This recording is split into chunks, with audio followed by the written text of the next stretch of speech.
Hi friends, welcome to my channel నమ్మి blog. ఈరోజు అయితే దొండకాయ పచ్చడి ఎలా తయారు చేయాలో చూపించేస్తాను. ఫస్ట్ అయితే దొండకాయలు తీసుకొని ఇలా వాష్ చేసి పెట్టుకోవాలి.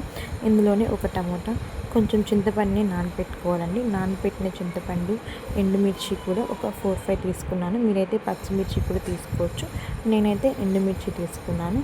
ఫస్ట్ అయితే ఎండుమిర్చి 4, దొండకాయలు కట్ చేసుకున్నాను, చింతపండు, కొత్తిమీర, టమోటాస్ ఇలా కట్ చేసి పక్కన పెట్టుకున్నాను. ఫస్ట్ అయితే నేను ఇలా పక్కన పెట్టుకున్న తర్వాత స్టవ్ ఆన్ చేసి ప్యాన్ పెట్టుకున్నాను.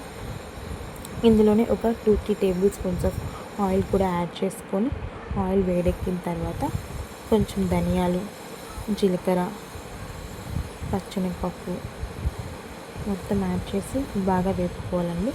ఇవి బాగా వేపుకున్న తర్వాత ఇందులోకి మనం దొండకాయలు కూడా యాడ్ చేసుకోవాలి. దొండకాయలు అనేది చాలా లేట్ ప్రాసెస్ అండి, చాలా లేట్గా ఫ్రై అవుతాయి.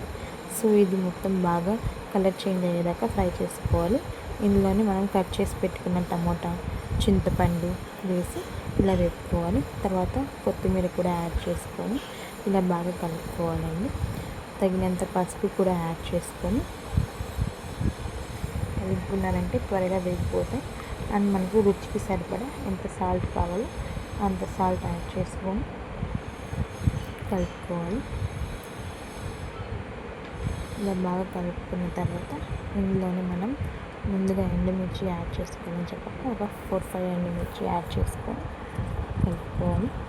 కలుపుకున్న తర్వాత కొద్దిసేపు మనం దీని మీద ఏదైనా ప్లేట్ క్లోజ్ చేసి పెట్టేసాము, సిమ్లో పెట్టామంటే ఇది నూనెలోనే బాగా మగ్గుతుంది. ఇలా బాగా నూనెలోనే మగ్గిన తర్వాత ఇందులో మనం దంచి పెట్టుకున్న వెల్లుల్లి రెబ్బలు 4-5 యాడ్ చేసుకొని మళ్ళీ బాగా వేపుకొని కలర్ చేంజ్ అయ్యేదాకా ఇలా వేపుకొని కొంచెం చల్లారనివ్వాలండి. ఇది బాగా చల్లారిన తర్వాత దీన్ని మనం మళ్ళీ మిక్సీ జార్లోకి తీసుకోవాలి. ఇలా మొత్తం చల్లారిన తర్వాత ఈ మిక్సీ జార్లో కొంచెం కొంచెంగా యాడ్ చేసుకొని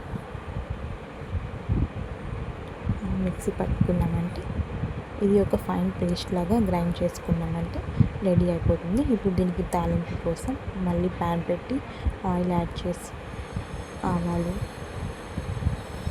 ఎండుమిర్చి, మనం గ్రైండ్ చేసి పెట్టుకున్న ఆ దొండకాయ పచ్చడిని కూడా వేసి కొద్దిసేపు వేపుకున్నామంటే ఎక్కువ రోజులు ఉంటుంది. చాలా బాగా టేస్టీ దొండకాయ పచ్చడి అయితే రెడీ అయిపోయింది. వేడి అన్నంలో దొండకాయ పచ్చడి కలుపుకొని తిన్నారంటే టేస్ట్ అయితే చాలా బాగుంటుందండి. Thanks for watching my channel. Please to subscribe my channel నన్వి బ్లాగ్స్. Thank you. బాయ్.